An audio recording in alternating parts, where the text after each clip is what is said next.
Exam में कई बार बेटा पूछा गया है।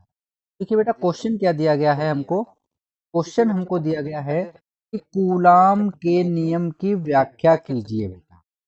ठीक है, बोल रहा है कि कूलाम के नियम की व्याख्या कीजिए। देखिए बेटा कूलाम का नियम क्या होता है, कूलाम का नियम होता है कूलाम के नियम अनुसार।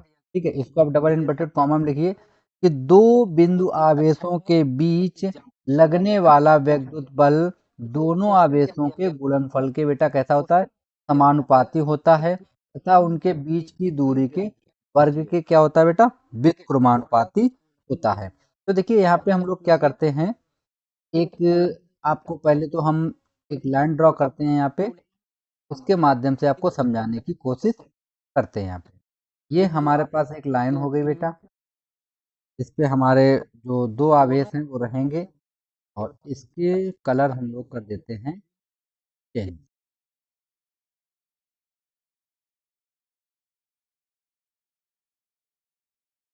ओके, अब देखिए बेटा यहाँ पे जो हमारा आवेश रखा है, इस पे एक पे आवेश रखा हमारा यहाँ पे Q1 बेटा, और यहाँ पे हमारा रखा है Q2।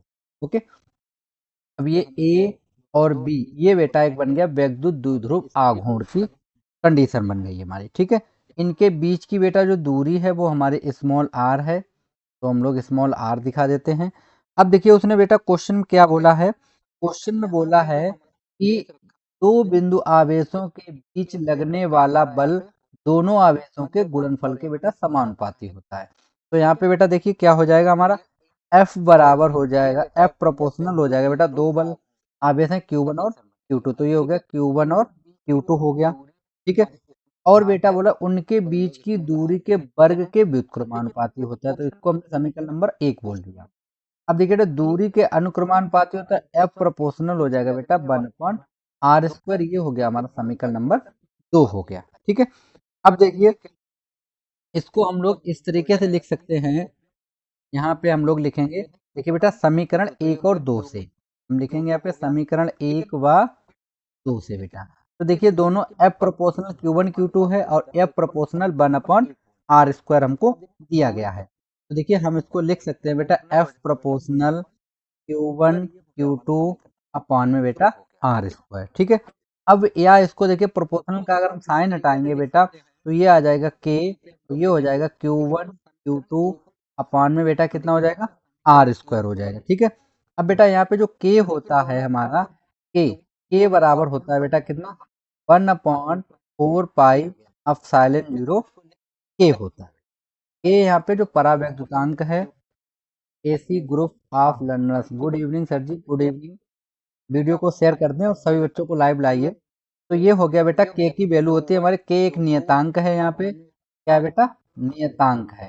ठीक है, तो इसका मान कितना होता है, अगर किसी बच्चे को पता है तो कमेंट बॉक्स में बताएगा कि 1/4 k की वैल्यू कितनी होती है, विद यूनिट बतानी है आपको। जिस बच्चे को पता है वो बच्चा कमेंट बॉक्स में कमेंट करेगा।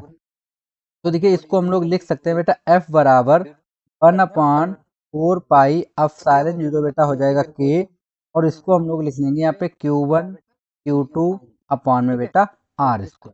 ये हमारा एक फार्मूला बन जाएगा। ठीक है, और इसी को हम लोग इस तरीका से भी लिख सकते हैं, देखिए इसी को हम लोग लिखेंगे यहाँ पे, देखिए किस तरीके से लिखेंगे, अगर हम लेते हैं बेटा निर्वात, निर्वात में, निर्वात में बोलिए या बेटा वायु में बोलिए। ठीक है, तो k बराबर कितना होता है बेटा, 1 होता है, k बराबर 1 होता है। तो देखिए यहाँ पे वैल्यू रखेंगे तो f बराबर आ जाएगा बेटा कितना, 1/4 पाई ये हो जाएगा Q1 Q2 अपान में हो जाएगा बेटा r²। ठीक है, मात्रक सभी बच्चों को पता है क्या होता है, न्यूटन होता है हमारा। ठीक, तो ये हमारा आंसर आ जाएगा इसका बेटा, कूलाम का नियम, जो हमसे पूछा गया था बेटा कूलाम का नियम। तो मैंने यहाँ पे फार्मूला का पूरा डेरिवेशन कर दिया। इतना अगर आप करोगे बेटा तो आपको 5 नंबर, 3 नंबर में आता तो 3 नंबर पूरे मिलेंगे, अगर 5 अंक का आता तो बेटा 5 अंक आपको पूरे मिलेंगे। अब देखिए मैंने आपसे इसका मान पूछा था, तो सभी बच्चे इसका मान बताएंगे कि बेटा कितना होता है, 1/4 पाई के की जो वैल्यू होती है हमारी, के हटा दीजिए क्योंकि के का मान बन लिया हमने, तो इसकी वैल्यू होता है 9 गुणे 10 की घात 9 मात्रक होता है न्यूटन मीटर स्क्वायर प्रति कूलाम स्क्वायर। ठीक है, तो आई होप सभी बच्चों को इतना समझ में आ गया हो।